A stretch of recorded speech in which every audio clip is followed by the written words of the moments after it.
Everyone, welcome back. आज हम बहुत इंपॉर्टेंट चीज पढ़ने जा रहे हैं। आज का जो टॉपिक है आपको स्क्रीन पे देख के समझ में आ ही गया होगा। आज हम बात करने जा रहे हैं अमेंडमेंट्स के बारे में। आपको पता है ना कि अमेंडमेंट्स कितना इंपॉर्टेंट रोल प्ले करती हैं हमारे एग्जाम क्वेश्चंस में। ठीक है कि अमेंडमेंट में से भी काफ़ी सारे क्वेश्चंस आते हैं। हर एक अमेंडमेंट में ये नहीं बोल रही हूँ कि हर एक अमेंडमेंट बहुत इंपॉर्टेंट होती है, बट हाँ कुछ ऐसे अमेंडमेंट्स होते हैं जहां से डेफिनेटली केस स्टडी के फॉर्म में बोलूँ, डायरेक्ट क्वेश्चन के फॉर्म में बोलूँ, आपके क्वेश्चन आते ही आते हैं।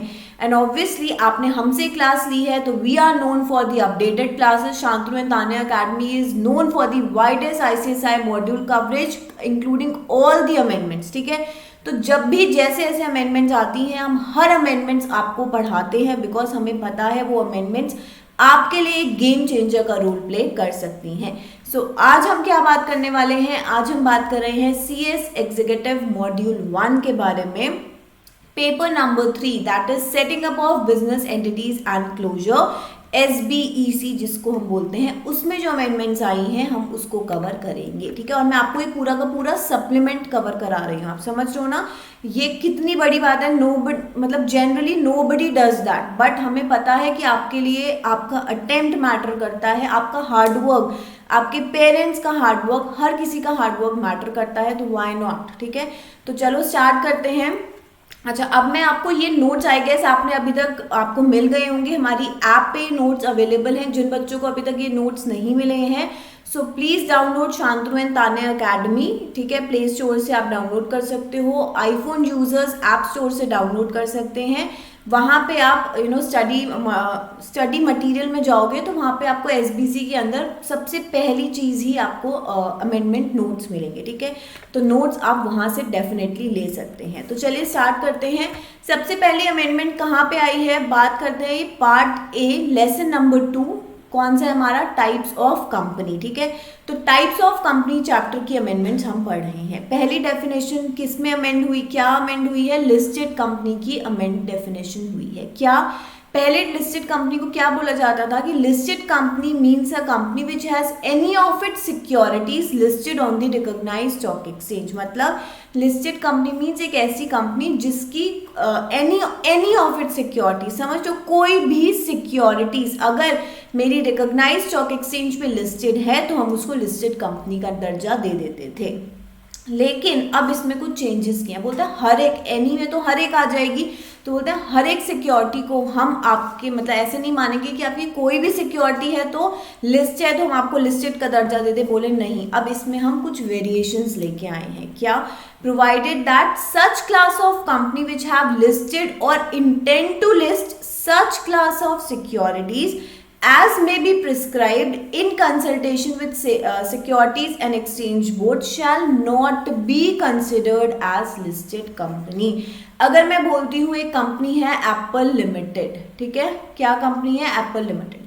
अब एप्पल लिमिटेड ने अगर अपनी इक्विटी लिस्ट करा रखी है तो definitely it is an listed company. ठीक है, अच्छा, अगर एप्पल लिमिटेड ने अपने को डेट इंस्ट्रूमेंट लिस्ट करा रखा है तो क्या ये लिस्टेड कंपनी है? तो उसकी आपको यहाँ से क्लैरिफिकेशन मिलती है, बिकॉज वो सारी चीज़ें सच क्लास ऑफ सिक्योरिटीज में आ जाती हैं कि अगर मेरी इनमें से जो सच क्लास का नाम दिया है इसमें जो जो कवर होता है, अगर इनमें से कुछ मेरी कंपनी का लिस्टेड है तो फिर वो लिस्टेड कंपनी नहीं मानी जाएगी।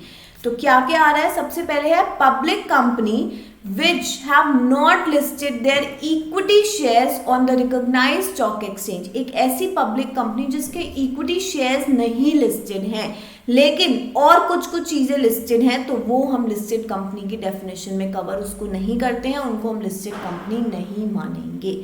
आई hope I am very much clear. मैंने क्या बोला कि public company which have not listed their equity shares on the recognised stock exchange, उनके इक्विटी शेयर्स तो लिस्टेड नहीं है लेकिन उसको छोड़ के कुछ और अगर चीज़ें लिस्टेड हैं तो हम उसको लिस्टेड कंपनी नहीं मानेंगे। ठीक है, बट उन्होंने क्या लिस्ट कर रखा है? इक्विटी तो लिस्टेड नहीं है तो उसकी जगह पे क्या लिस्ट कर रखा है?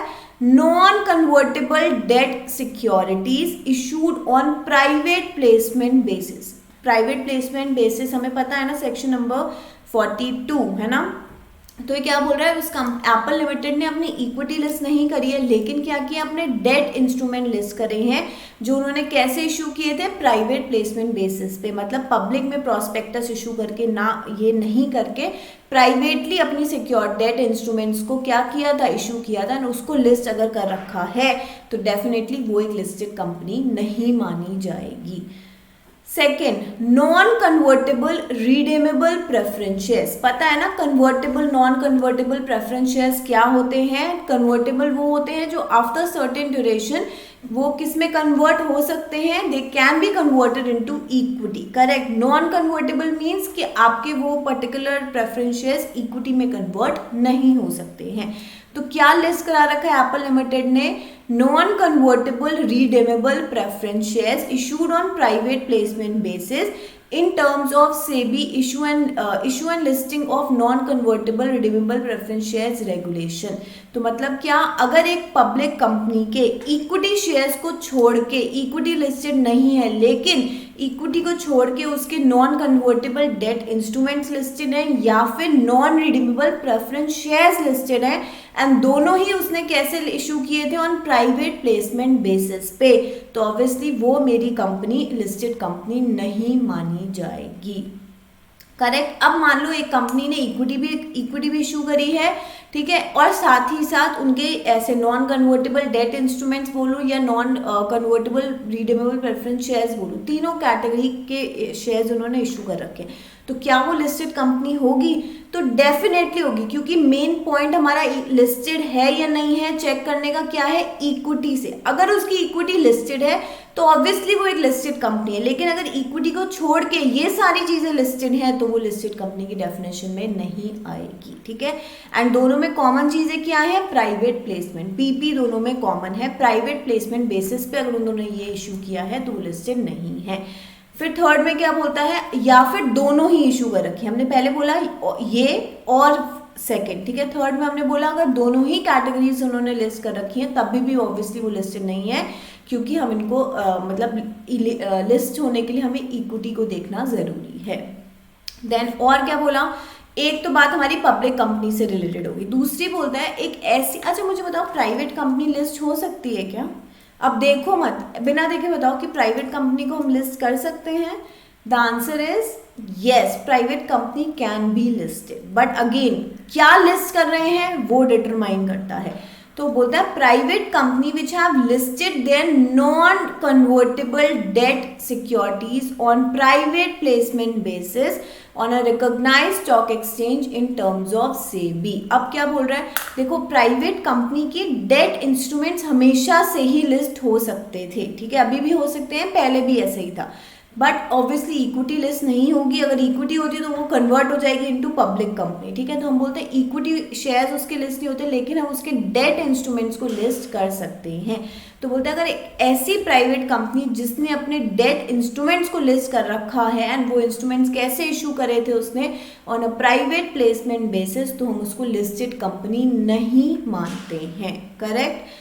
थर्ड इज एक ऐसी public company which have not listed their equity shares, जो मैं आपको अभी एग्जांपल दे रही थी ना कि एप्पल लिमिटेड के इक्विटी को छोड़ के बाकी इंस्ट्रूमेंट लिस्टेड है, तो क्या वो लिस्टेड मानी जाएगी? ऑब्वियसली नहीं, तो नाम के आगे लिमिटेड भी नहीं लगेगा, क्योंकि मतलब पब्लिक है तो लगेगा डेफिनेटली, बट देन लिस्टेड हम उसको नहीं बोलेंगे, ठीक है। तो बोलता है public company which have not listed their equity shares on the recognised stock exchange but whose equity shares are listed on the stock exchange in a jurisdiction, that means जैसे हमें पता है ना भाई हमारी रिकॉग्नाइज्ड स्टॉक एक्सचेंज कौन सी है, NSC, BSc हम इनको बोलते हैं, है ना भाई, Bombay stock exchange, national stock exchange, लेकिन हमारी और जैसे दिल्ली स्टॉक एक्सचेंज, तो हमारी जुरिस्डिक्शन अपने अपने एरिया में, जुरिस्डिक्शन में भी स्टॉक एक्सचेंजेस होती हैं जहाँ पे हम अपनी कंपनी के शेयर्स लिस्ट करा सकते हैं। तो बोलता है अगर एक ऐसी पब्लिक कंपनी है जिसके शेयर्स एक रिकॉग्नाइज्ड स्टॉक एक्सचेंज पे लिस्ट ना होके एक जुरिस्डिक्शन में लिस्टेड है, स्टॉक एक्सचेंज इन जुरिस्डिक्शन में लिस्टेड है, तो ऑब्वियसली वो लिस्टेड कंपनी नहीं मानी जाएगी। ऐसे तो फिर आप देखोगे कितनी कंपनियां निकल आएंगी जो जनरली अपने स्पेसिफिक जुरिस्डिक्शन के स्टॉक एक्सचेंज में लिस्टेड है, लेकिन ऑब्वियसली वो रिकॉग्नाइज में नहीं है, तभी तो हम उनको लिस्टेड नहीं बोलते हैं, करेक्ट है। तो कौन कौन सी कंपनीज को हम लिस्टेड नहीं मानेंगे? ऐसी प्राइवेट, चलो पहले प्राइवेट से स्टार्ट करते हैं, ऐसी प्राइवेट कंपनी जिन्होंने क्या इशू कर रखा है, जिन्होंने non convertible debt securities issue कर रखी है on a private placement basis, तो डेफिनेटली उनके कुछ इंस्ट्रूमेंट्स तो लिस्ट है लेकिन वो लिस्टेड कंपनी नहीं बोली जाएगी। और दूसरा, ऐसी पब्लिक कंपनी जिसके हमारे इक्विटी शेयर्स, यहाँ पे देखो have not listed, equity shares की बात ही हो रही है यहाँ पे भी कि उनके इक्विटी शेयर्स लिस्टेड है, लेकिन कहाँ पे लिस्टेड है, तो बोलते हैं जहाँ अपने जुरिस्डिक्शन के स्टॉक एक्सचेंज में अगर लिस्टेड है तो ऑब्वियसली वो लिस्टेड कंपनी नहीं बोली जाएगी। हम कब लिस्टेड बोलते हैं कि वो रिकॉग्नाइज में लिस्ट होने चाहिए। रिकॉग्नाइज स्टॉक एक्सचेंज कौन सी है, तो हमने बोला NSE, BSE are recognise stock exchange, अगर वहाँ लिस्टेड है तो हम लिस्टेड का नाम उनको ऑब्वियसली टाइटल देते हैं। और हमने क्या बोला कि एक ऐसी पब्लिक कंपनी जिसके इक्विटी शेयर्स को छोड़ के और इंस्ट्रूमेंट्स लिस्टेड हैं तो फिर उसको हम लिस्टेड कंपनी की डेफिनेशन में काउंट नहीं करेंगे। ठीक, तो ये हमारा फर्स्ट अमेंडमेंट हो गया, किससे रिलेटेड, लिस्टेड कंपनी से रिलेटेड। अब देखो ये अमेंडमेंट कैसे क्वेश्चन आपका आ सकता है, डायरेक्ट भी पूछ सकते हैं, कुछ भरोसा नहीं है, लेकिन केस स्टडी के फॉर्म में डेफिनेटली यहाँ से बात बन सकती है कि आपसे केस स्टडी इस तरीके से पूछी और बताया कि भाई देखो ये इसके इंस्ट्रूमेंट लिस्टेड है, तो क्या इसको हम लिस्टेड कंपनी बोलेंगे या नहीं। अब जिस बच्चे ने अमेंडमेंट ही नहीं पढ़ी है उसको क्या पता, ठीक है, वो तो बोलेगा कि ठीक है इसके इंस्ट्रूमेंट तो लिस्ट है ही है, तो डेफिनेटली ये लिस्टेड कंपनी है। इसीलिए बोल रही हूँ अमेंडमेंट्स इंपॉर्टेंट होती हैं, तो लिस्टेड कंपनी की डेफिनेशन आपको याद करनी है। करेक्ट। सेकेंड अमेंडमेंट क्या है, application of act to foreign companies. अब फॉरेन कंपनी से रिलेटेड यहाँ पे कुछ अमेंडमेंट है, बेसिक सी अमेंडमेंट है, कुछ बहुत इसका वो नहीं है। पर ये क्या बोला है, आई गेस ये 380 से लेके 392, I am not very sure, but हाँ इसी रेंज में ये बात बोली गई है। वहाँ पे क्या लिखा था कि provided that the government may by order publish in the official gazette exempt any class of foreign company specified in the order from any of the provisions of section 380 to 386 and 393, and a copy of such order shall as soon as may be after it is made be laid down before the house of the parliament। मतलब ये government की जो आप बोल रहे हो ना कि गवर्नमेंट के पास ऐसी पावर थी कि वो एग्जेम्प्ट कर सकता था any class of foreign company, मतलब किसी भी क्लास ऑफ फॉरेन कंपनीज को वो फॉरेन कंपनी के जो सेक्शंस है हमने बोला 380 to 386 एंड 393 से एग्जेम्प्ट कर सकता था। ठीक है, अब ये लाइनें हटा के कौन से सेक्शन में इंसर्ट कर दी गई हैं, ये अब आपकी 393A में ये चीज़ें आपकी इंसर्ट कर दी है। मतलब क्या, एक जगह से हटा के वो गवर्नमेंट की पावर एक पर्टिकुलर सेक्शन में जहाँ पे लिखी गई थी वहाँ से हटा के 393A exemption under this chapter, ठीक है, इस पर्टिकुलर जगह पे सेम बात इंसर्ट कर दी है कि गवर्नमेंट के पास स्टिल अभी भी पावर है, लेकिन उस पर्टिकुलर सेक्शन से हटा के वो पावर दूसरे सेक्शन में डाल दी है कि गवर्नमेंट चाहे तो any specified class of foreign companies को इन पर्टिकुलर सेक्शन से क्या कर सकती है, एग्जेम्पशन दे सकती है, एग्जेम्प्ट कर सकती है। फिर नेक्स्ट अमेंडमेंट की बात आती है हमारी lesser penalties for certain companies. अब इन्होंने क्या बोला है, ये ऑब्वियसली एक अच्छा अमेंडमेंट है कि हम कुछ स्पेसिफाइड क्लास ऑफ कंपनीज बता दी, जैसे ओपीसी बोल दिया, स्मॉल कंपनीज बोल दिया, कि ऐसी कुछ कंपनीज के नाम स्पेसिफाई कर दिए कि इनको जो नॉर्मल कंपनीज को पेनल्टीज देनी है अगर वो कोई भी प्रोविजन को कंप्लाई नहीं करते हैं, ठीक है, कोई भी प्रोविजन का कॉन्ट्रवेंशन होता है तो certain amount of penalties impose होती हैं। तो बोलता है कि अगर ये जो 4-5 कैटेगरी की कंपनी अगर इनसे कुछ कॉन्ट्रवेंशन होता है एक्ट के अंदर तो इनको दूसरे लोगों की तरह वो वाली पेनल्टी नहीं देनी होगी, इनके लिए हम लेसर पेनल्टीज को स्पेसिफाई किया गया है। ठीक है, अब देखो यहाँ पे क्या बोला, 446A, the court or the special court while deciding the amount of fine or imprisonment under this act shall have due regard to the following factors. क्या कि भाई अब हमने बोला कोर्ट या स्पेशल कोर्ट किस बेसिस पे डिटरमाइन करते हैं इम्प्रिजनमेंट या फाइन, अमाउंट ऑफ फाइन किस पे कितना इम्पोज होना चाहिए। तो हमने बोला कि साइज, मेरी कंपनी का साइज देख के, कि अगर कंपनी ऑब्वियसली छोटी है और उससे आप इतना ज़्यादा फाइन मांग रहे हो तो कहाँ का जस्टिस है। ठीक है, तो आप अमाउंट ऑफ फाइन कैसे डिटरमाइन करते हो, ये सारे फैक्टर्स को ध्यान में रख के, साइज ऑफ कंपनी को, nature of business carried on by the company, की वो किस तरीके का बिजनेस कर रही है, इंजरी, उनके कॉन्ट्रवेंशन से पब्लिक को कितनी इंजरी हुई है। ठीक है, फिर नेचर ऑफ डिफॉल्ट क्या है, रेपिटेशन ऑफ डिफॉल्ट, कि एक बार वो उन्होंने गलती करी, ठीक है, हो सकता है आपने कम फाइन लेके छोड़ दे, लेकिन फिर अगर वो गलती वही same cheese with time repeat कर रहे हैं तो ऑब्वियसली बार बार उनको छोड़ना भी सही नहीं है। तो रेपिटेशन ऑफ डिफॉल्ट कितना हुआ है, कितनी बार ये रिपीट इसी बात को रिपीट कर चुके हैं, इन पूरे फैक्टर्स के बेसिस पे आपका अमाउंट ऑफ फाइन, इम्प्रिजमेंट, ये सारी चीज़ें डिटरमाइन होती हैं। अब कहाँ पे चेंज आया है, 446B के अंदर। ये क्या बोलता है, notwithstanding anything contain in this act if penalty is imposed for non compliance of any of the provisions of this act by OPC, by क्या बोला, 1 पर्सन कंपनी, ठीक है, small company, startup company, producer company, और by any of its officer in default, ठीक है, और by any of its officer. पहले तो कंपनी कौन कौन सी बोल दी, तो हमने बोला कि पहले तो इन्होंने बोल दिया कि सबसे पहली कंपनी हो गई मेरी ओपीसी, दूसरा हमने क्या बोल दिया, स्मॉल कंपनी, ठीक है, तीसरा हमने बोला स्टार्टअप कंपनी, फोर्थ हमने बोला प्रोड्यूसर कंपनी। तो 4 कंपनीज के ऊपर ये एग्जेम्पशन क्या, अभी हम जो पढ़ेंगे कि इनसे हम उतना फाइन चार्ज नहीं करेंगे जो एक हम नॉर्मल एक प्राइवेट कंपनी, एक पब्लिक कंपनी, लिस्टेड कंपनी से करेंगे। ठीक, कौन कौन सी कंपनी से हम इतना फाइन नहीं चार्ज करेंगे, कम लगेगा फाइन किस किस पे, ओपीसी पे, स्टार्टअप पे, स्मॉल कंपनी पे, प्रोड्यूसर कंपनी पे। ठीक है, तो कंपनी पे ऑब्वियसली हमने बोला कि कम फाइन लगेगा। हमें ये भी पता है कि ऑफिसर इन डिफॉल्ट को भी इम्प्रिजनमेंट या पेनल्टी लगती है, तो उन पे भी ऑब्वियसली जब मेरी कंपनी ऑल टुगेदर कम पे कर रही है, ये सारे 4 जो मेरी OPC, small company, startup, producer company, इन पे अगर हम फाइन कम लगा रहे हैं तो ऑब्वियसली हमारे ऑफिसर इन डिफॉल्ट पे भी कम लगेगा। तो बोलता है एंड और any of its officer in default और any other person in respect of such company, then such company, its officer in default or any other person as the case may be shall be liable to a penalty, इसको please highlight कर लो, shall be liable to a penalty which shall not be more than 1/2 of the penalty specified in such provision subject to a maximum of 2 lakh rupees। ठीक है, in case of a company, मतलब ये चारों ने अगर कोई भी contravention किया है, सपोज एक एक्ट के अंदर बोली गई है पेनल्टी 1 लाख रुपए, ठीक है, 1 लाख रुपए की पेनल्टी बोली गई, अगर ये 4 ने उस कॉन्ट्रवेंशन किया है तो हमने बोला हम इनसे कितना इन पे ये लायबल होंगे देने के लिए, shall not be more than 1/2 of the penalty। that means मैं बोल सकती हूँ 50,000 इन पे, अगर मेरी normal public company, private company, listed company, ये अगर 1 लाख पे करेंगी उसी कॉन्ट्रवेंशन को करने पे,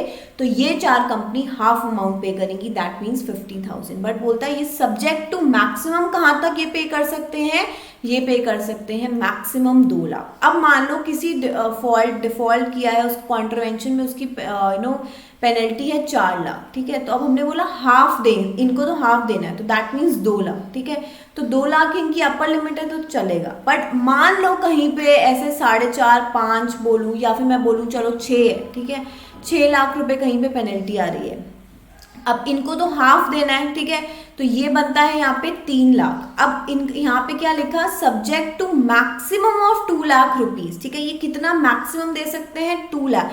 तो अगर हाफ करने के बाद भी 3 लाख आ रहा है, लेकिन ये कितना पे कर सकते हैं, 2 लाख, क्योंकि ऑब्वियसली इनके ऊपर लिमिट ही 2 लाख की, तो ऑब्वियसली ये 2 लाख ही देंगे उस पर्टिकुलर केस में भी, correct. And 1 lakh in case of an officer who is in default or any other person as the case may be। और जो इनके officers in default है उन पे कितना वो अमाउंट चार्ज हो सकता है for the contravention, for involve in the contravention 1 lakh. ठीक है, समझ में आया कि कंपनी, ये 4 कंपनी कितने अमाउंट तक अपना अपना अगर उन्होंने नॉन कंप्लायंस किया है उस पर कितना पे कर सकती हैं एज किसके तौर पे, पेनल्टी के तौर पे। तो हमने बोला हाफ ऑफ द अमाउंट जो वहाँ पे मेंशन है, लेकिन subject to maximum of 2 lakh. ठीक है, और ऑफिसर इन डिफॉल्ट कितना पे करेंगे, 1 लाख रुपीज। तो ये कौन सी, ऑब्वियसली किस में अमेंडमेंट आया है, 446B में आया है। Again it is an important amendment from the exam perspective. ठीक, अब बात आती है rule 9A, extension of reservation of name in certain cases. ठीक है, ये ऑब्वियसली हम अपने प्रीवियस अटेम्प्ट के अमेंडमेंट्स में भी हमने पढ़ा था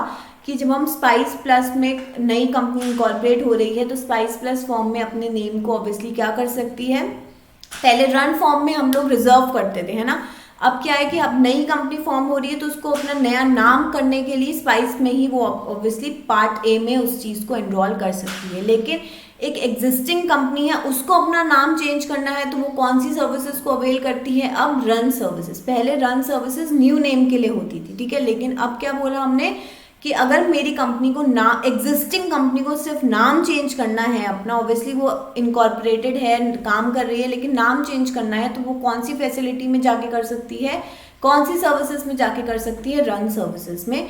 और अगर एक नई कंपनी इनकॉर्पोरेट हो रही है तो वो नाम कहाँ से ले सकती है, स्पाइस प्लस में, ऑब्वियसली इसकी फॉर्मेलिटीज पार्ट ए में होती है, ठीक। So an application for reservation of name shall be made through the web services available at www.mca.gov.in by using web service spice plus. Spice plus की full form क्या है, simplified proforma for incorporating companies electronically plus, इस obviously INC 32, and for change of name by using the web services run reserve unique name along with the fees as may be provided in the company's rule 2014, which may either be approved or rejected as the case may be by the registrar Central Registration Center after allowing resubmission of such web form within 15 days for rectification of the defect।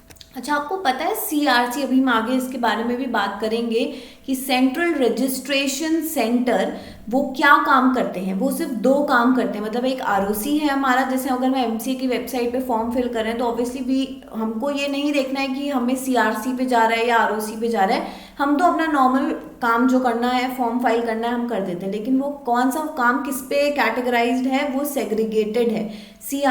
अगर मैं CRC की बात करूँ तो CRC हमारा name change की बात करूँ या इनकॉर्पोरेशन से रिलेटेड चीज़ें बात करूँ तो वो जो पूरा है वो CRC देखते हैं, ठीक है। और अगर हम बात करें बाकी इन 2 कामों को छोड़ के बाकी सारे जितने काम हैं ऑब्वियसली वो कौन करते हैं, हमारे ROC करते हैं। तभी यहाँ पे किसका नाम दिया है, सेंट्रल रजिस्ट्रेशन सेंटर, कि अगर मैंने स्पाइस पार्ट ए में अपने नाम ऑब्वियसली रिजर्व किया, जो कि भाई 1000 की फीस मैंने पे करी और 20 दिन तक के लिए मेरा नाम जैसे रिजर्व हुआ, फिर मैं पार्ट बी भी फाइल कर सकते हैं, ठीक है, कि हमें बहुत श्योर है कि भाई ये नाम तो हमें मिल ही जाएगा तो हम पार्ट बी के साथ भी आगे प्रोसेस कर सकते हैं। तो वो सारी एप्लीकेशन हमारे CRC पे जाती हैं। और अगर हम बात करें कि मेरी एग्जिस्टिंग कंपनी है, नाम मुझे फिर से चेंज करना है तो ऑब्वियसली वो एप्लीकेशन भी मेरी CRC पे जाएगी। CRC उसको चेक करेंगे, मैच करेंगे, जो भी सेट गाइडलाइंस है कि नाम हमारा बहुत ज़्यादा इंटरलिंक नहीं होना चाहिए, सेम नहीं होना चाहिए, जो हमारे कुछ कैटेगरीज के नाम है उनसे मैच नहीं होना चाहिए। तो ये सारी चीज़ें मैच करके हमारा CRC ऑब्वियसली हमारा एक्सेप्ट या रिजेक्ट करेंगे। इन केस वो डिफेक्ट बताते हैं तो जब से आपको वो डिफेक्ट इंटीमेट करते हैं 15 दिन के अंदर अंदर आपको उसको रेक्टिफाई करके देना होता है। Extension for reservation of name in certain cases. अच्छा, वैसे हमारा फॉर्म मतलब अगर मैं अपना नेम रिजर्व की बात कर रही हूँ तो 1000 रुपये में 20 दिन तक के लिए रिजर्व होता है, ठीक है। बोलता है upon payment of the fee provided below through the web services available at mca.gov.in the registrar shall extend the period of the name reserve under rule 9 by using the web service spice plus, ठीक है। Up to कितने time तक हम reserve कर सकते हैं, भाई हमने इनिशियली तो 1000 रुपये दिए और 20 दिन तक के लिए हमें वो नाम हमारे लिए रिजर्व हो गया। उसी में अगर मुझे इनकॉर्पोरेशन करना है तो मैं इनकॉर्पोरेशन कर दूंगी, मतलब वो 20 दिन तक नाम मेरा है, उसके बाद मैं ऑब्वियसली उस पर क्लेम नहीं कर सकती हूँ। तो बोलते हैं अगर मेरे को ऐसा लग रहा है कि जिस दिन मैंने एप्लीकेशन फाइल करी है कि यार मुझे लग रहा है 20 दिन में हो सकता है कि मेरे लिए कम पड़ जाए, तो हम एक्सटेंशन भी ले सकते हैं कि भाई और फॉर्मेलिटीज़ करते करते मुझे 20 दिन कम पड़े तो हम उसमें एक्सटेंशन दे सकते हैं। तो बोलता है ये नाम आपके जस्ट डबल, मतलब अभी 20 दिन के लिए रिजर्व था, अब आपके लिए 40 दिन के लिए भी रिजर्व हो सकता है, provided obviously from the date of approval under rule 9 on the payment of fees of 1000 rupees made before the expiry of 20 days from the date of approval। कि मान लो 1 नवंबर, ठीक है, 1 नवंबर को हमने एप्लीकेशन दी, मेरा नाम वहाँ पे रिजर्व हो गया, ठीक है। तो मतलब क्या ये 20 नवंबर तक रिजर्व है, ठीक है। अब मुझे लग रहा है कि नहीं 20 नवंबर नहीं, मुझे और थोड़े ज़्यादा दिन चाहिए, तो ऑब्वियसली अब ऐसे नहीं मैं बोल सकती, बार्गेन थोड़ी करूँगी कि 5 दिन और ज़्यादा दे दो, 10 दिन और ज़्यादा दे दो, बोला नहीं। ऑब्वियसली मेरा एक स्लॉट में ही दिन आगे बढ़ेंगे, ठीक है। तो पहले 20 दिन था 1,000 रुपये में, अगर मुझे लग रहा है मुझे और आगे बढ़ाना है, ठीक है, और एक्सटेंड कराना है, तो मैं फिर से 1,000 रुपये पे करूंगी। And from the date of approval, जिस दिन से ऑब्वियसली मेरा नाम वहाँ पे अप्रूव हुआ है, ठीक है, वहां से मेरे मतलब ऑल टुगेदर 40 दिन हो जाएंगे। 20 दिन तो मुझे मिले ही थे, ठीक है, लेकिन 20 दिन का और, तो all together 20 + 20 40 days from the date of approval. Once एक बार मेरा नाम अप्रूव हो गया, वहां से मैं और एक्सटेंशन करा सकती हूँ, ठीक है। कितने रुपए देके? 1,000 रुपए देके। फिर बोलता है 60 days from the date of approval on the payment of ₹2,000 before the expiry of 40 days. अब भाई 1 नवंबर को मेरा नाम अप्रूव हुआ था, ठीक है, अब हमें पहले 20 दिन मिले थे, ठीक है, तो 20 दिन तो 1,000 रुपये दे के वैसे ही मिल गए थे, ठीक। अब क्या मुझे और एक्सटेंड कराना, तो मैंने यहाँ पे फिर से 1,000 रुपये दिए, तब मेरा नाम 40 दिन के लिए रिजर्व हो गया। तो मैं बोल सकती हूँ 10 दिसंबर, भाई 30 नवंबर तक मेरे 30 दिन और आगे 10 दिन, तो 40 दिन हो गए, ठीक है। तो 10 दिसंबर तक कितने हो गए मेरे? 40 डेज का मैंने और मतलब इसी 20 डेज जब एक्सपायर होने से पहले पहले मैंने 1,000 का और पेमेंट कर दिया, तो ऑब्वियसली मेरे को और 20 दिन मिल गए, तो मेरा 10 दिसंबर तक नाम रिजर्व हो गया। फिर मुझे लग रहा है कि नहीं मुझे और एक्सटेंशन चाहिए, तो बोलता है फिर from the date of approval, मतलब 1 नवंबर को मेरा नाम जिस दिन अप्रूव हुआ था, मुझे अब और एक्सटेंशन चाहिए, 40 दिन में भी मेरा नहीं सफिशिएंट हो रहा है, तो फिर से मैं वहां पे कितनी फी पे करूंगी? 2,000 की, ठीक है। तो मेरा नाम और 20 दिन के लिए बढ़ जाएगा, तो 20 दिन अगर मैं और करूं तो मैं बोलूंगी 30 दिसंबर तक और ऐड हो जाएगा। अब अगर आप यहां से काउंट करोगे तो टोटल कितने दिन हो गए भाई? पहले 20 मिले थे, फिर 20 का एक्सटेंशन, फिर 20 का एक्सटेंशन, ठीक है भाई। यही हो रहा था ना कि 60 days from the date of approval, 40 days from the date of approval और 20 डेज तो हमें मिले ही थे, तो ऑब्वियसली कितने दिन हो गए? 60 डेज ऑल टुगेदर। समझ में आ रहा है? तो 60 दिन तक अगर मुझे नाम एक एक करके भी मैं बढ़वा सकती हूँ कि भाई पहले 20 दिन थे, ठीक है, 20 दिन ओवर होने से पहले मुझे लगा एक टाइम एक्सटेंशन करा लेती, तो मैंने 1,000 रुपये दिए, मेरी डेट नाम और 20 दिन के लिए रिजर्व हो गया। फिर वो 40 दिन from the date of approval, 20 + 20 40 days, तो फिर मुझे लगा कि नहीं मुझे और टाइम की रिक्वायरमेंट है, तो मैं क्या कर सकती हूँ? From the date of approval से ही और 20 दिन मुझे मिल जाएंगे, तो 20 20 20 60 डेज हो गए, तो वो मुझे लास्ट के 60 डेज बढ़ाने के लिए फिर से मैं 2,000 देके 40 दिन ओवर होने से पहले पहले एक बार और 2,000 दे दूंगी, तो फिर मुझे और 20 दिन मिल जाएंगे, तो ऑल टुगेदर कितने हो गए? 60 डेज, करेक्ट। लेकिन ये तो इंस्टॉलमेंट में बात होगी। अब इंस्टॉलमेंट में कितने पैसे दे चुकी हूँ कि पहले मैंने 1,000 रुपये रिजर्व, मतलब ऑब्वियसली फर्स्ट टाइम दिए, फिर मैंने यहाँ 1,000 दिए, फिर मैंने यहाँ पे 2,000 दिए, ठीक है। तो ये क्या बोल रहे हैं कि अगर आपको स्टार्टिंग में ही लगता है कि नहीं मेरा मुझे 20 दिन से रिक्वायरमेंट नहीं होगी, मैं बार बार एक्सटेंशन कराने से अच्छा एक टाइम ही एक्सटेंशन करा लूँ सीधा 60 दिन की, मतलब 1 नवंबर से 30 दिसंबर तक के लिए मैं नाम रिजर्व कर लूँ अपना, तो ऑब्वियसली क्या बोल रहा है कि 60 days from the date of approval on the payment of ₹3,000 made before the expiry of 20 days from the date of approval. जो पहला 20 दिन था, मुझे लग रहा है कि अब फिर मैं 20 दिन के लिए कराऊँ, फिर 20 दिन के लिए कराऊँ, इससे अच्छा ये 20 दिन खत्म होने से पहले पहले 3,000 की फीस एक बारी में दे दूँ और सीधा सीधा मेरा नाम मेरे 60 डेज के लिए रिजर्व हो जाए, 60 days from the date of approval, ठीक है। तो हम ये भी कर सकते हैं, इंस्टॉलमेंट में भी बढ़वा सकते हो, और अगर एक साथ बढ़वाना चाहते हो तो एक साथ भी बढ़वा सकते हो। Provided that the registrar shall have the power to cancel the name reserved in accordance with the subsection 5 of section number 4 of the act, right? अब फिर से बात आती है, ऑब्वियसली ये भी हमारा एक अमेंडमेंट हो गया, ये मतलब हम पहले भी इस बारे में बात कर चुके हैं, लेकिन था तो फिर से मैंने आपको बता दिया। फिर आता है the companies specification of definition details amendment rule. अब ये जो अमेंडमेंट है जो भी हम पढ़ने जा रहे हैं बहुत बहुत इंपॉर्टेंट है, इसको मैं बोल रही हूँ जितना मार्क कर सकते हो ना स्मॉल कंपनीज पे। मैं जनरली अपने मतलब बुक्स में जब मुझे कुछ इंपॉर्टेंट मार्क करना होता था ऐसे स्टार बनाती थी, ठीक है। तो मतलब जितने चांद सितारे बनाना चाहते हो बना लो, यहाँ से क्वेश्चन डेफिनेटली आएगा ही आएगा। ये क्या है, बहुत मेजर चेंज है, स्मॉल कंपनी की डेफिनेशन में ही चेंज कर दिया है, यानी छोटा मोटा चेंज नहीं, काफ़ी ज़्यादा।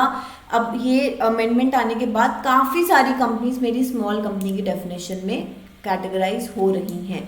तो small company means a company other than a public company, जिसकी paid up share capital of which does not exceed 2 crore rupees. एक ऐसी कंपनी जिसकी paid up share capital 2 crore से ज्यादा की नहीं है, does not exceed 2 crore rupees, तो वो मेरी क्या है, ऑब्वियसली स्मॉल कंपनी की डेफिनेशन में आएगी। अब क्या इतना ही, हमने बोला नहीं, इसके पास क्या है, एंड है, मतलब मुझे दो चीजें, स्मॉल कंपनी अगर मुझे चेक करना है तो मुझे दो चीजें चेक करनी होगी। क्या, एक तो मेरी paid up share capital plus बोल रही हूँ, दूसरा टर्नओवर। ये दोनों चीजें अगर मेरी फुलफिल होती हैं तो ही वो कंपनी मेरी स्मॉल कंपनी की डेफिनेशन में फॉल होगी।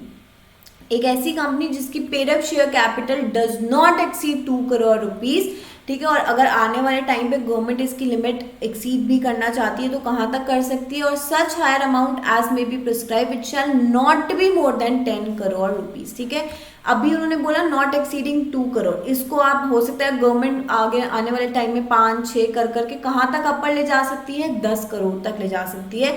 लेकिन करंट अगर मैं बात करूँ तो हमारा पेड अप शेयर कैपिटल कितनी होनी चाहिए, does not exceed 2 crore rupees. And उसके साथ क्या है, एंड है, turnover of which as per the P&L account for the immediately preceding financial year does not exceed 20 crore rupees. मतलब क्या हमने बोला, paid up share capital does not exceed कितना, 2 करोड़ रुपीज, एंड दोनों चीजें सेटिस्फाई होनी चाहिए। इसके साथ साथ मैं टर्नओवर भी चेक करूंगी, विच शुड नॉट, टर्नओवर किसका, मेरा इमीडिएटली प्रीसीडिंग फाइनेंशियल ईयर का, does not exceed 20 crore rupees. अगर एक कंपनी की paid up share capital 2 crore से कम है और उसका turnover immediately preceding financial year में 20 करोड़ से कम है, तो वो किस डेफिनेशन में फॉल होगी, मेरी स्मॉल कंपनी की डेफिनेशन में वो फॉल हो रही है।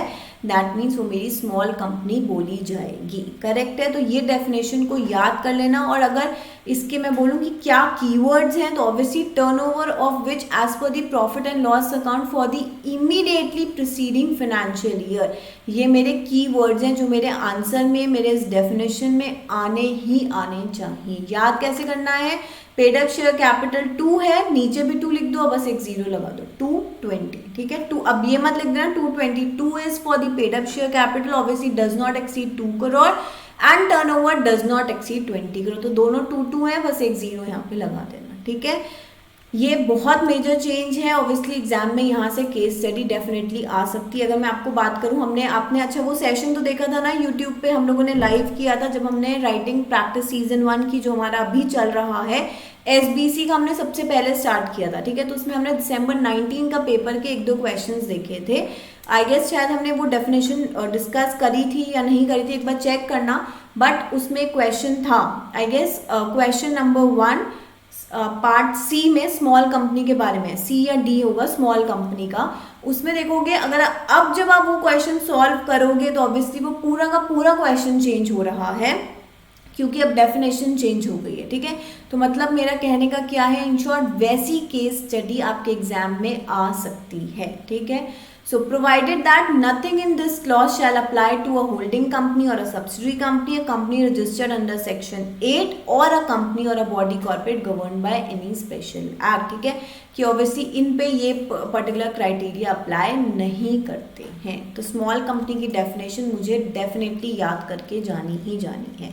अब आता है establishment of central scrutiny centre. अब इसका मतलब क्या है, so the central government has established a central scrutiny centre for carrying out scrutiny of straight through process STP E forms filed by the companies under companies act and the rules made thereunder which has come into force from March 23rd 2021, ठीक है। तो definitely ये amendment भी आपके exams के लिए important है। अब ये है क्या, CSC है क्या, सेंट्रल स्क्रूटनी सेंटर। देखो ये क्या है, all together it's an automated process without any intervention, manual intervention, ठीक है। तो क्या है, all together N automated process. जैसे हम फॉर्म फाइल करते हैं ऑटोमेटिकली वो क्या हो जाते हैं भाई, अगर जो जो चीज़ें मैंडेटरी है वो मैंने सब फाइल करके दी हैं, तो ऑब्वियसली वो ऑटोमेटेड प्रोसेस है, वो पूरा का पूरा क्या हो जाएगा, हमारा अप्रूव हो जाता है form without any manual intervention, मतलब कोई सी भी ह्यूमन का उसमें कोई भी रोल नहीं है।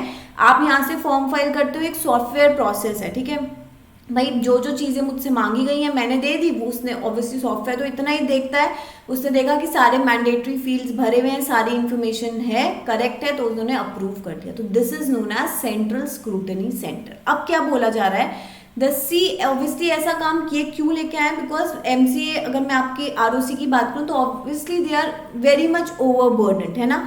तो अगर एक एक फॉर्म भी आके हम अप्रूव करें, वो मैनुअल का टास्क ऑब्वियसली आजकल क्या है, सब ऑटोमेटेड हो रहा है, ऑटोमेशन की तरफ हम जा रहे हैं, तो वाई नॉट टू फॉर्म्स आ रहे हैं सॉफ्टवेयर की हेल्प से अप्रूव हो रहे हैं, बाद में स्क्रूटनी, जैसे हम ऑडिट करते हैं ना कि भाई एक बार सारी मेरी फाइलिंग्स वगैरह हो रही हैं, या मैं बोलूँ बुक्स बन रही हैं, सब कुछ हो रहा है, फिर हमारा एक एनुअल ऑडिट भी होता है। वो क्या होता है कि भाई आपने पूरा साल भर तो आप काम करते रहे, उसके बाद हम चेक करेंगे कि आपने जो काम किया है वो सही है या नहीं है। तो आप ये प्रोसेस ऐसा समझ लो कि हम फॉर्म फाइल करते हैं एमसीए की साइट पे, तो ऑब्वियसली वो अप्रूव होते रहते हैं, ठीक है। फिर अब इनका ऑब्वियसली एक हेडक्वार्टर है, वहाँ पे कुछ लोग असाइन होंगे, फिर वो रैंडमली क्या करेंगे, किसी भी कंपनी के कुछ भी फाइलिंग्स उठा के देख लेंगे, अगर उनको कुछ उसमें डिस्क्रिपेंसी नजर आती है तो ऑब्वियसली उस कंपनी का जहाँ पे भी जो भी रजिस्टर्ड ऑफिस है, ऑब्वियसली उसके जुरिसडिक्शन के आरओसी को इन्फॉर्म करते हैं, फिर प्रोसीडिंग चलती है। सिंपल मैंने आपको समझा दिया, पढ़ते हैं। The CSC shall function under the administrative control of e-governance cell of the Ministry of Corporate Affairs. It shall carry out scrutiny of the aforesaid forms and forward findings thereon whenever required to the concerned jurisdictional registrar of companies for necessary actions under the provisions of the Companies Act and the rules made thereunder. It is located at the Indian Institute of Corporate Affairs, जो भी obviously address है, कहाँ पे located है, ये गुड़गांव में located है। क्या बोला कि ये क्या करते हैं, स्क्रूटनी करते हैं। जैसे जैसे आपके फॉर्म्स ऑटोमेटिकली अप्रूव हो रहे हैं, ऑब्वियसली हम स्क्रूटनी करेंगे, जो हमें लगेगा कि भाई ये यहाँ पे डिस्क्रिपेंसी है, गलत है, तो ऑब्वियसली आपके जुरिसडिक्शन के आरओसी को इन्फॉर्म कर दिया जाएगा एंड ऑब्वियसली फिर वो प्रोसीडिंग्स चालू हो जाएंगी। अब बात आ जाती है हमारे कन्वर्जन ऑफ बिजनेस एंटिटीज की, ठीक है। ये कौन सा चैप्टर है आपकी बुक में, चैप्टर नंबर 12। अब यहाँ के अमेंडमेंट्स देखो, ये क्या बोल रहा है, conversion of business entities, one person company, OPC जिसको हम बोलते हैं, उसमें हम पहले अगर मैं डेफिनेशन की बात करूं तो पहले क्या बोला जाता था, only a natural person who is an Indian citizen, ठीक है।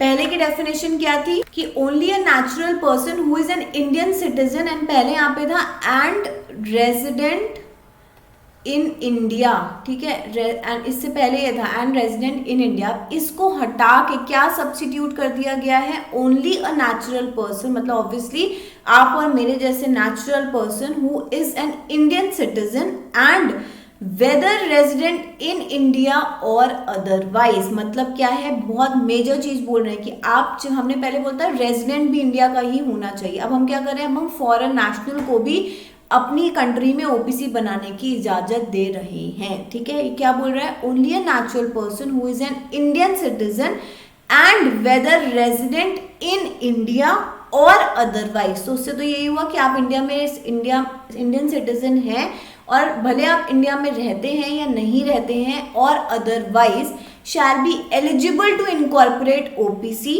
shall be a nominee for sole member of the OPC. Explanation: for this purpose of this rule, the term resident in India means a person who has stayed in India for not less than, पहले यहाँ पे क्या होता था 180 days हम check करते थे ना कि अगर मुझे एक रेजिडेंट, आपका रेजिडेंशियल स्टेटस जानना है तो मैं देखती थी कि आप इमीडिएटली प्रीसीडिंग 1 कैलेंडर ईयर में 180 दिन रहे हों, लेकिन अब 180 दिन हट के कितने दिन हो गया है, 120 डेज, ठीक है।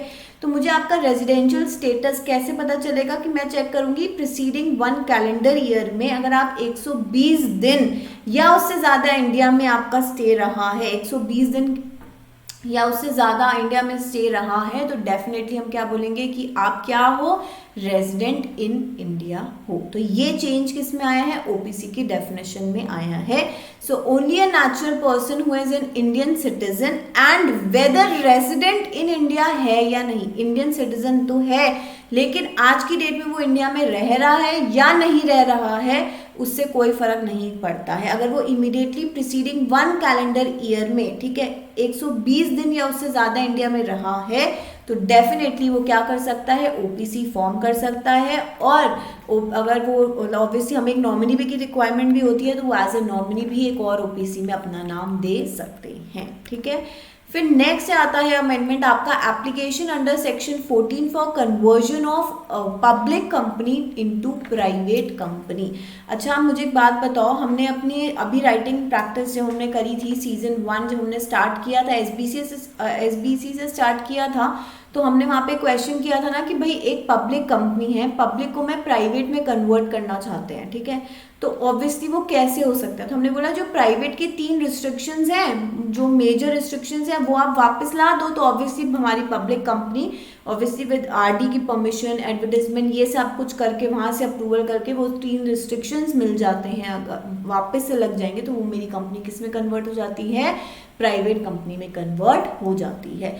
तो अब यहाँ पे क्या चेंज आए हैं, देखो जल्दी से हम एक बार मैं आपको पूरा ही प्रोसेस बताऊंगी। कुछ मेजर मतलब एक हम देखेंगे कि जब हम वापस से अपने फॉर्म्स वगैरह सबमिट करते हैं तो 30 दिन का टाइम यहाँ पे था कि रेक्टिफिकेशन, मतलब आपको अगर गवर्नमेंट की साइड से कुछ अप्रूवल या रिजेक्शन कुछ नहीं आया तो हम मान के चलते थे अप्रूव हो गया, तो वो चीज़ हट गई है। बट अब आपको क्या है कि आरओसी से आपको हाँ या ना का जवाब आना डेफिनेटली रिक्वायर्ड है। पहले था कि अगर नहीं जवाब आता 30 दिन के अंदर अंदर तो हम बोल देते थे कि ठीक है एक्सेप्ट होगी हमारी एप्लीकेशन, लेकिन अब वो चीज़ यहाँ से हटा दी गई है। फटाफट पढ़ते हैं। एन एप्लीकेशन अंडर सेकंड, हमें सबसे पहले क्या पता है कि to for conversion of public company into private company shall within 60 days from the date of passing the special resolution. तो मतलब क्या है, पहले मेरा बोर्ड मीटिंग होगी, बोर्ड मीटिंग में जनरल मीटिंग के बारे में डिसाइड होगा, जनरल मीटिंग में मेरा एसआर पास होगा, ठीक है। ऑब्वियसली नोटिस वगैरह तो ऑब्वियसली जाएंगे। जैसे ही एसआर पास होगा वहां से 60 डेज के अंदर अंदर मुझे एप्लीकेशन फाइल करनी है आरडी को, किस फॉर्म में, RD1 में along with the fees as provided in the company's act and shall be accompanied with the following document। ये सारे डॉक्यूमेंट मुझे उस एप्लीकेशन के साथ अटैच करने होंगे। कौन से document, draft copy of the MOA AOA with propose alteration. अब आप चेंज करोगे ना अपनी, क्या चेंज करोगे अपने, अगर मैं मेमोरेंडम की बात करूँ तो हमें कौन कौन से क्लॉज आते हैं, हमारा सब्सक्रिप्शन क्लॉज, कैपिटल क्लॉज, ये सारे मतलब मेरे मेजर चेंजेस जो होंगे कि हम रिस्ट्रिक्शन इम्पोज करेंगे, हमारे शेयर्स ट्रांसफर नहीं हो सकते, मेंबर्स हमारे 200 रहेंगे, तो ये सारी ऑल्ट्रेशंस हम लोग क्या करेंगे अपने MOA AO में करके ऑल्टर्ड कॉपी सबमिट करेंगे। Copy of the minutes of the general meeting जहाँ पे मेरे स्पेशल रेजोल्यूशन पास हुआ है, बोर्ड रेजोल्यूशन जहाँ जो मेरा पास हुआ है वो अटैच करेंगे। Declaration by the KMP that company ने that the provisions of the company, मतलब ये कंपनी क्या करेगी अपने मेंबर्स को लिमिट कर देगी टू 200, क्योंकि प्राइवेट कंपनी में कितने मेंबर्स हो सकते हैं, मैक्सिमम 200, ठीक है। तो इस पे मेरा डिक्लेरेशन देंगे KMP। फिर ऑब्वियसली वो डिक्लेरेशन देगी कंपनी से अपनी फाइलिंग टाइम प्रॉपर कर रखी है, कोई भी डिफॉल्ट नहीं है, डिपॉजिट जो हम बोलते हैं, डिपॉजिट का सेक्शन है ना 73 to 76A, तो उनमें कोई डिफॉल्ट नहीं है। ये सारे हम लोग क्या देंगे, डिक्लेरेशन देगा, कौन देगा, KMP देगा। Declaration by KMP that no resolution is pending in terms of subsection 3 of section 179 and also stating that the company was never listed in any regional stock exchange, और अगर थी भी तो obviously वहाँ से unlist कर दी गई है। provided that such company where there is no KMP is required to be appointed, the declaration कौन देगा, ये सारी की सारी डायरेक्टर्स देंगे। फिर बोलते हैं every application shall set out the following particulars, क्या, the date of board meeting at which the proposal for alteration या article was approved, date of general meeting, reason क्या है कन्वर्जन के, ठीक है, डिटेल्स ऑफ द कन्वर्जन बताओ, अगर आपने पिछले 5 साल में आप पहले भी किसी फॉर्म से किसी और फॉर्म में कन्वर्ट हुए हो तो उसका आप कन्वर्जन वो डिटेल्स दोगे। आप ऐसा तो नहीं कि डिटेल्स बताओ whether the company is registered under section 8 तो नहीं है आपकी कंपनी, ठीक है। फिर there shall be attach to the application list of creditors, obviously आप एक पब्लिक कंपनी थे तो आपके क्रेडिटर्स कितने सारे होंगे, है ना। अब आपको क्या करना है, उनसे ऑब्वियसली एक अटैचमेंट लोगे कि भाई उन्हें कोई ऑब्जेक्शन नहीं है आपकी पब्लिक कंपनी से प्राइवेट कंपनी बनने जा रही है, उनके जितने भी क्लेम्स हैं उसकी एक शीट बना के सबमिट करोगे, एंड वो कितनी पुरानी नहीं होनी चाहिए, देखो the latest practicable date preceding the date of filing the application by not more than 30 days setting for the detail. 30 दिन, जब जिस दिन आप एप्लीकेशन फाइल कर रहे हो उससे 30 दिन से ज़्यादा पुरानी वो नहीं होनी चाहिए। उसमें क्या आप बताओगे एप्लीकेशन में कि name and address of creditors बताओगे, कितनी उनकी क्लेम्स हैं आपके वो बताओगे, in respect of any contingent and और uncertain debt the value so far as may be justly estimated by such debts. वो सारी की सारी आप बताओगे कि भाई मेरे क्रेडिटर्स को कोई ऑब्जेक्शन नहीं है, उन्होंने हमें एनओसी दे दिया है, ये सारी इन्फॉर्मेशन हम ऑब्वियसली सबमिट करते हैं। A duly authenticated copy of the list of creditors and debenture holders shall be kept at the registered office of the company, and any person desirous of inspecting the same may at any time during the ordinary hours of the business inspect कर सकते हैं। Then the company shall at least 21 days before the date of filing of the application क्या करती है, उसको newspaper में advertisement देना होता है। कौन से फॉर्म में? INC 25A के अंदर, जहाँ पे मेरी कंपनी का रजिस्टर्ड ऑफिस सिचुएटेड है, वहाँ की वर्नाकुलर लैंग्वेज में, मतलब वहाँ की वर्नाकुलर लैंग्वेज में एज ए न्यूज़पेपर में जिसका वाइडेस्ट सर्कुलेशन है, वहाँ पे हम ऑब्वियसली उसको पब्लिश करते हैं। Then serve by registered post with acknowledgement due individual notice on each debenture holder creditors। ठीक है, registered post with acknowledgement due to RD, regional director को देते हो, registrar to regulatory body if the company is regulated under any of the law for the time being in force. मतलब क्या है, हम objections invite करने के लिए न्यूज़पेपर में एडवर्टाइजमेंट दे रहे हैं कि भाई जिसको कोई भी ऑब्जेक्शन है वो अपने ऑब्जेक्शंस को सबमिट कर सकते हैं। और अगर रीजनल डायरेक्टर को लगता है कि भाई और भी इन्फॉर्मेशन जो कंपनी ने हमें एप्लीकेशन फाइल करी है उसके अलावा मुझे और इन्फॉर्मेशन चाहिए, तो ऑब्वियसली वो भी कंपनी से मांगी जा सकती है। ठीक है, अब देखो चेंज क्या है।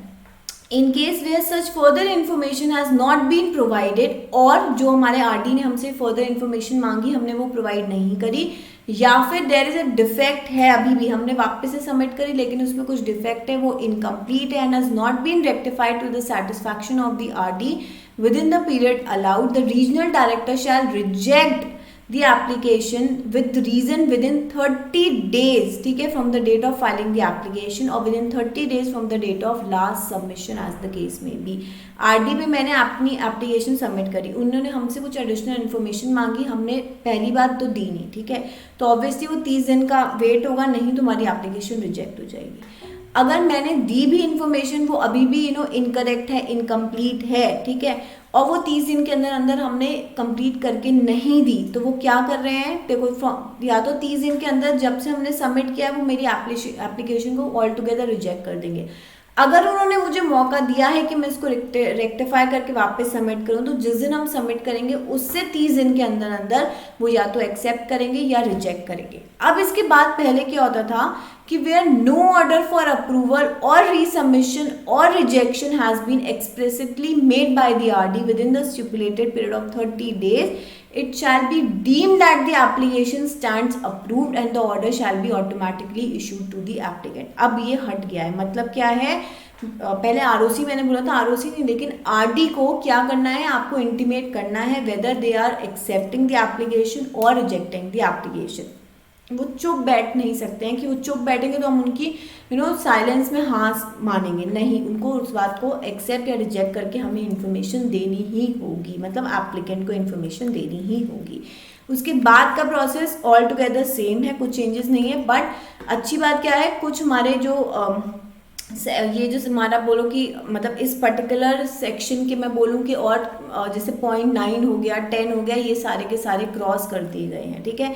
तो अब क्या हो गया, इसके बाद क्या होगा कि ये तो हमने पढ़ लिया, ठीक है। फिर where the objection has been received और the regional director examining the application has specified the objection under the provisions of the act, the same shall be recorded in writing and the regional director shall hold hearings, बुलवाएंगे within a period of 30 days as required, और या फिर उनके पास claims मतलब oppose किया तो obviously उस पर भी हेयरिंग्स वगैरह कंडक्ट करी जाएंगी। बाकी का पूरा प्रोसेस क्या है, सेम है। On the completion of such inquiry, inspection, investigation, ठीक है, which no prosecution is envisaged और no prosecution is pending, conversion shall be allowed. मतलब सब करने के बाद सब कुछ अब सही हो गया है, सेटल हो गए सारे, जो भी आपके ऑपोजिशंस की साइड से आया था, तो ऑब्वियसली क्या माना जाएगा कि कन्वर्जन अलाउड कर देंगे। The order conveyed bye RD shall be filed by the company with the registrar in INC 28 within 15 days of the receipt of the approval along with the fees। आप INC 28 में ROC के पास RD का क्या कर दोगे, order submit कर दोगे and वो एप्लीकेशन आपकी एक्सेप्ट, मतलब ऑब्वियसली वहाँ से फिर आपको सर्टिफिकेट ऑफ इनकॉर्पोरेशन वापस मिल जाएगा। अब बात आती है conversion of private company into OPC. अच्छा अभी देखो हमने स्टार्टिंग में ओपीसी के बारे में क्या पढ़ा कि भाई ओपीसी में काफ़ी सारे चेंजेस आ गए। हमने बोला अब एनआरआईज भी इंडिया में आके क्या फॉर्म कर सकते हैं, ओपीसी फॉर्म कर सकते हैं। हम जो रेजिडेंशियल स्टेटस चेक करते थे वो 180 से कितने दिन के लिए हो गया, 120 डेज पे आ गया है। फिर मैं अगर बात करूँ और कि हमें पता है कि अगर ओपीसी प्राइवेट कंपनी या पब्लिक कंपनी में कन्वर्ट होना चाहते हैं before 2 years from the date of incorporation, ठीक है। तो क्या क्राइटेरिया थे कन्वर्ट होने के कि भाई आपका जो आपकी पेड अप शेयर कैपिटल है या जो आपका टर्नओवर है वो या तो एक्सीड उस पर्टिकुलर जो आपकी लिमिट है उसको क्या करे, ब्रीच करके एक्सीड कर जाए, ठीक है, या फिर आपको 2 साल ओपीसी बने हुए हो गए हो तभी आप कन्वर्ट कर सकते थे, यही था ना। तो अब ये सारी चीज़ों में चेंजेस आ गया है। अब ओपीसी को कन्वर्ट करने के लिए ऑब्वियसली ये पूरे क्राइटेरियाज को मैच करने की ज़रूरत नहीं है। क्या जो हम बोलते थे paid up share capital of 50 lakh rupees और लेस और annual average turnover of 2 crore, ठीक है, हम बोलते थे तभी अगर ये क्राइटेरिया या तो ब्रीच हो जाए या फिर आपको बने हुए 2 साल से ज़्यादा हो जाता है तो वो आप कन्वर्ट हो सकते हो। लेकिन अब ये सारी चीज़ें हटा दी गई हैं कोविड के चक्कर में, मतलब काफ़ी सारे चेंजेस आए हैं। तो उनमें से एक चेंजेस ये भी है कि a private company other than a company registered under section 8 may convert itself into OPC by passing special resolution in the general meeting। मतलब क्या एक प्राइवेट कंपनी भी अगर OPC में कन्वर्ट होना चाहती है तो पहले क्या था कि उसकी पेड अप शेयर कैपिटल ये सारी चीज़ें थी, तो देखो ऑलरेडी कट गया। अब क्या सीधा पढ़ना है, a private company other than a company registered under section 8 may convert itself into the 1% company by passing special resolution। Next, before passing such special resolution, the company shall obtain no objection in writing from the members and creditors। Obviously, आप मतलब private की बात करूँ तो 200 तो members हैं ना, आप उससे कहाँ जा रहे हो, एकदम ओपीसी में जा रहे हो, तो इनके मेंबर्स इनके क्रेडिटर्स को कोई ऑब्जेक्शन नहीं होना चाहिए एंड वो स्पेशल रेजोल्यूशन पास करेंगे एंड वो कॉपी आप ऑब्वियसली MGT 14 में फाइल करोगे। फिर उसके बाद the company shall file an application in INC 6 for its conversion into OPC along with the fees। आपको कन्वर्जन के लिए क्या एप्लीकेशन फाइल करनी है, INC 6। The directors of the company declaration देते थे कि भाई अब इसकी कैपिटल इस ड्यूरेशन के अंदर आ गई है, जो आपका क्राइटेरिया था कि 50 लाख 2 करोड़ इसके अंदर आ गई, तो अब इसको ऑल टुगेदर हटा दिया गया है। तो ऑब्वियसली अब डायरेक्टर्स क्या कर रहे हैं, the directors of the company shall give a declaration by way of affidavit duly sworn confirming that all members and creditors of the company have given their consent for the conversion, ठीक है। The list of the members and creditors आप attach करते हो, audited balance sheet देते हो and फिर obviously अगर कोई भी प्रोविजन कंप्लाई नहीं कर पाते हो तो ये कुछ पेनल्टी लगती थी, ठीक है। तो कहने का मतलब क्या है, जो आपकी थ्रेशोल्ड थी of the paid up share capital exceeding 50 crore and turnover exceeding 2 crore for compulsory conversion of OPC into public private has been removed, ठीक है। कि अगर मतलब होता था कि ओपीसी को अगर ये लिमिट ब्रीच हो गई है तो उनको डेफिनेटली कंपल्सरी कन्वर्ट कर दिया जाता था प्राइवेट में या पब्लिक में, उनकी जो भी चॉइस थी। बट अब ये लिमिट हटा दी गई है, अब कोई लिमिट नहीं है, आप ओपीसी की तरह काम करना चाहते हो तो डेफिनेटली कर सकते हो एंड ऑब्वियसली वापस से कन्वर्ट होने में भी कोई वो लिमिट हटा दी गई है, ठीक है। तो ये भी इंपॉर्टेंट चेंजेस हैं। तो जितने अभी तक हमने चेंजेस की अमेंडमेंट्स की बात करी है वो पार्ट ए के अमेंडमेंट्स की बात करी है।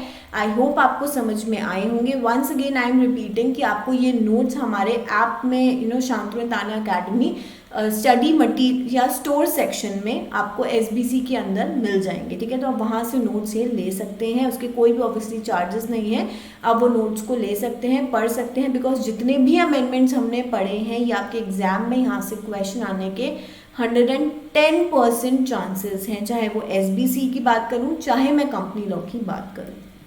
अब पार्ट बी हम अपनी नेक्स्ट क्लास में स्टार्ट करेंगे ठीक है, थोड़ा सा ही अमेंडमेंट्स है, इसमें कुछ नहीं है। स्मॉल कंपनी मतलब micro small and medium company के बारे में है। फिर उसकी अगर हम बात करें तो प्रोड्यूसर कंपनी के बारे में कुछ चेंजेस हैं। एंड फिर हमारा पार्ट सी इंसॉल्वेंसी के रिलेटेड बात करता है, जो मैंने आपको प्री पैक बताया।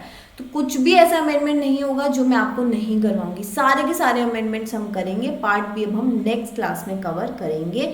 ऐसे ही हम GIGL के, कंपनी लॉ के सारे अमेंडमेंट्स ऑल टुगेदर साथ मिलके करते जाएंगे। So do not forget to watch the जो हमारा नेक्स्ट पार्ट होगा वो भी ज़रूर से ज़रूर देखना, बिकॉज तभी आपको अमेंडमेंट समझ में आएंगे। चलो मिलते हैं नेक्स्ट क्लास में। Till then take care.